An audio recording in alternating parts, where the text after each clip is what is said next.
बिस्मिल्लाहिर्रहमानिर्रहीम। अस्सलाम वालेकुम। हमने डिस्कस किया था कि ओवम के गिर्द कुछ स्पीशीज स्पेसिफिक रिसेप्टर साइट्स मौजूद होती हैं जहां आगे स्पर्म अटैच होता है, but later due to zona reaction this zona become impermeable to remaining sperm. This reaction is called the zona reaction. During reaction, zona pellucida alters and inactivates species specific receptor sites. अब ये species specific receptor sites क्या हैं? These sites allow ovum, the only human sperm, get attached there.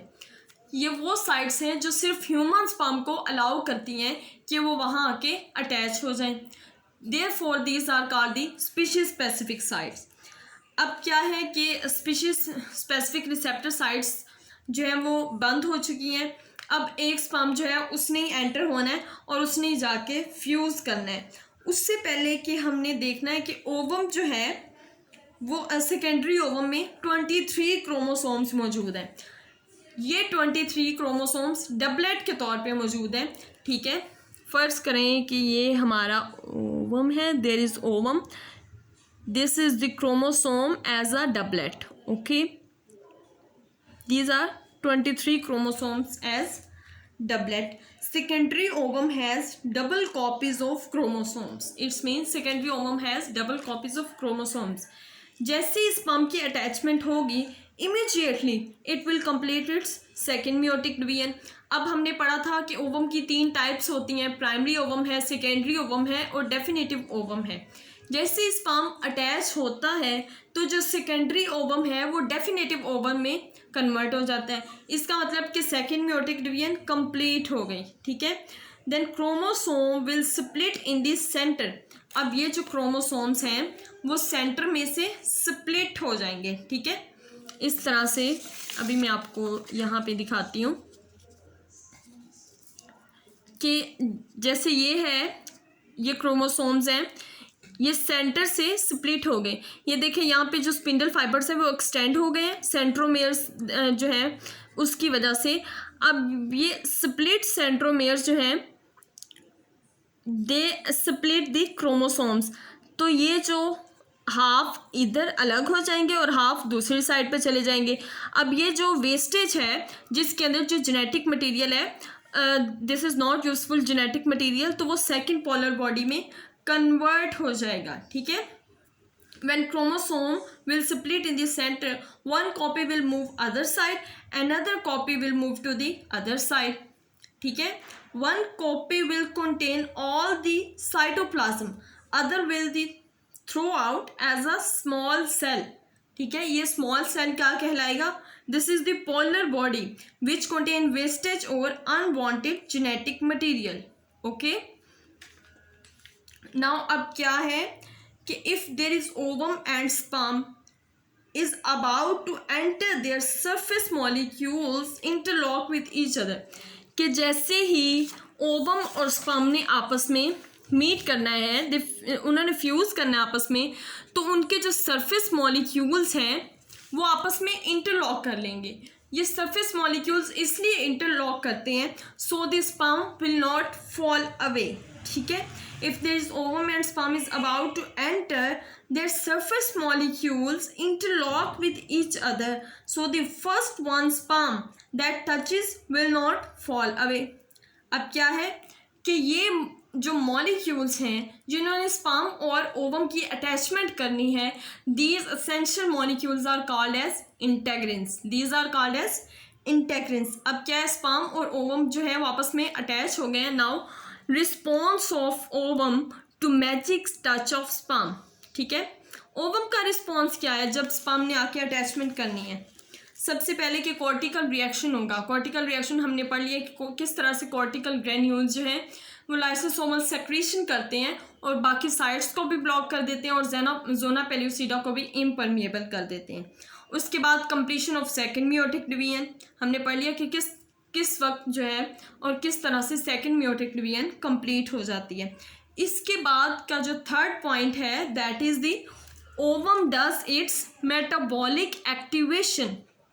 Ovum does its metabolic activation. It's mean that when sperm touches the ovum, ovum becomes metabolically active, ठीक है। Sperm जो है इसका मतलब कि ovum को भी एक्टिवेट करता है, खुद तो वो मोटाइल है ही, वो ओवम को भी एक्टिवेट करता है, ठीक है। अब क्या है कि जब स्पर्म एंटर हुआ है तो उसने अपने आप को क्या कर लिया है, उसकी जो टेल है वो डिजेनरेट हो गई है और उसका जो साइटोप्लाज्म है वो भी डिजेनरेट हो गया और रिमूव हो गया। अब क्या है, क्या हमारे पास रह गया है, ओवम जो है उसके पास है न्यूक्लियस और जो स्पर्म है उसने भी अपनी टेल और साइटोप्लाज्म को डिजेनरेट कर दिया, बाकी उसका भी न्यूक्लियर मटेरियल रह गया है, ठीक है। Then there is nucleus from sperm and nucleus from the ovum, okay. अब क्या है कि nucleus of the ovum and sperm become super active to meet each other, ठीक है। अब वो जो ओवम है और स्पर्म है उन दोनों की न्यूक्लियाई जो हैं वो बहुत ज़्यादा एक्टिव हो गए हैं क्योंकि उन्होंने आपस में फ्यूज़ करना है और वो ऑपोजिट है तो वो आपस में अट्रैक्ट हो रहे हैं, ठीक है। सबसे पहले वो क्या करेंगे, मिलने के लिए, फ्यूज़ के लिए कुछ शर्तें भी तो होती हैं ना आपस में मिलने के लिए। Firstly they double their DNA, 23 single chromosome to 23 doublet chromosomes, ठीक है। डबलिंग ऑफ क्रोमोसोम्स होती है, 23 single chromosomes to 23 doublet chromosomes. किस तरह से ये अपने आप को डबल करेंगे, if there is chromosome two chromatids, these are two chromatids at one centromere, तो ये एक क्रोमोसोम है, ये भी एक क्रोमोसोम है, लेकिन जब ये अपनी कॉपीज बनाएंगे ये एक डबलेट बन जाएगा, लेकिन still this is the chromosome of 23, ठीक है, pairs, 23 pairs. Now it is the doublet chromosome of 23 pairs. अब क्या है कि DNA start spoiling, enzyme jump in, if there are 3000 genes in one chromosome, exactly 3000 genes are copied, ठीक है। अगर इसके अंदर 3000 genes हैं, अगर इस क्रोमोसोम में 3000 genes हैं, then these 3000 genes are copied to these 3000 genes, means same genetic material, ठीक है। अब क्या है, the same way the female nuclei, इसी तरह से फीमेल न्यूक्लियाई में होगा कि उसके जो क्रोमोसोम हैं वो भी अपने डबलेट बना लेंगे, ठीक है। अब क्या है कि जो क्रोमोसोम्स हैं इससे हमें ये पता चलता है कि chromosomes are not counted by their DNA numbers but by centromeres, ठीक है। अब क्या है, जो क्रोमोसोम्स की डबलिंग का प्रोसेस है, ठीक है, ये चलता रहेगा। These are also one chromosome with double DNA. Now they are ready for next generation, but when they making their genetic material double, this is called as growth of nuclei. This is called as growth of nuclei. Now they are as male pronucleus and female pronucleus, as this. Now they are female pronucleus and male pronucleus, ठीक है। अब क्या है, chromosomes will break longitudinally at its centromere, copies move to their either ends, deep furrow will appear in the ovum as, अब देखना क्या है, ये देखें आप, इस तरह से ये ओवम है, there are 23 doublet chromosomes, 23 here and 23 here. Now they become as this, ठीक है। अब ये कैसे बन जाएंगे, यहाँ पे है हमारे सेंट्रोमेयर्स, ठीक है। अब क्या होगी, ये इस तरह से यहाँ पे हैं और यहाँ पे हैं, ठीक है। अब क्या है, ये स्पिंडल फाइबर स्ट्रेच होना शुरू हो जाएंगे जिसकी वजह से कुछ उधर मूव कर जाएंगे और कुछ हाफ जो है वो इधर मूव कर जाएंगे, ठीक है। ये किस तरह से होगा, यूं, half move to other side, ठीक है।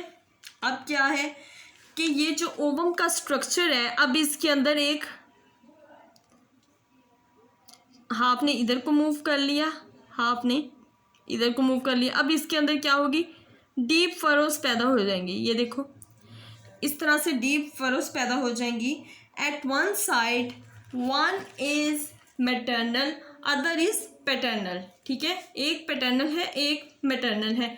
When chromosomes is separated into two they are called as chromatids. अब ये क्या कहलाएंगे, they are called as chromatids, ठीक है। they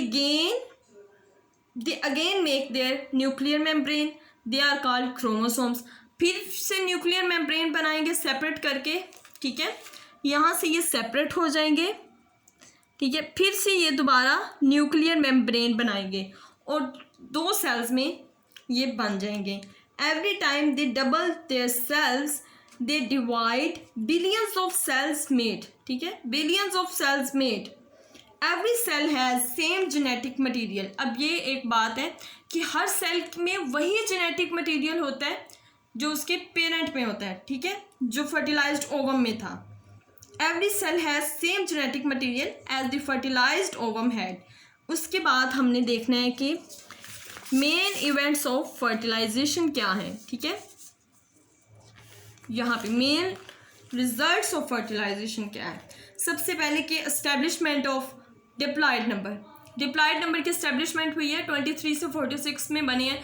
दो सेल्स डिवाइड हुए हैं, फिर उन्होंने अपने आप को डबल किया है। इस तरह से सेल्स की डिवीजन होती जाएगी और they establish their diploid number. Next the sperm has haploid number 23 chromosomes. Another result is determination of establishment of sex of new individual. नए आने वाले इंडिविजुअल के सेक्स के बारे में पता चलता है, आइदर इज मेल और फीमेल। अब जैसे जैसे सेल्स डिवाइड होंगे, नया ऑर्गेनिज्म बनेगा, इंडिविजुअल बनेगा, तो पता चलना इसी लेवल पे पता चल जाता है कि आइदर इट्स मेल और फीमेल, ठीक है। All of the ova have X chromosomes but half of the sperm has X chromosome and half has Y chromosome, ठीक है। स्पर्म में एक्स भी है वाई भी है, जबकि ओवा में सिर्फ एक्स क्रोमोसोम्स हैं। At early stage at chromosomal level sex has been determined. अब क्या है, ovum brought the X chromosome, ठीक है, ओवम एक्स क्रोमोसोम लेके आया।